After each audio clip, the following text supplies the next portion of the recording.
बेटियों। जी। हाँ। आप मन के पढ़ाई लिखाई कहाँ तक होए दीदी?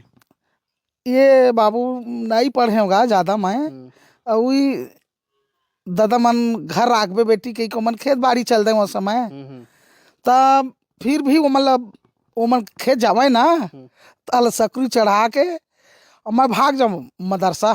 घर घर मत पढ़ावे का बाबू। उस हाँ, समय। वो समय घर घर में हम्म। तो 52 अक्षर भर ऐसे नहीं लिख पावे। हम्म। और मोर दादा मोर बर कापी पुस्तक नहीं लीजगा। का हम्म। आए करी बेटी मन ऐसे टाइप के। हम्म। वो समय एक सियान में पढ़ाई वैल्यू नहीं रखे रही। हम्म। अब पढ़ना लिखना अब तो बहुत जरूरी है। एक जुवर के रोटी झन खा लेकिन अपन लोग लेकर पढ़ा हो। पढ़ा हो। अब हमला पछतावा होते। जी। हाँ। तो आप मन के भाई बहनी होत हो दीदी?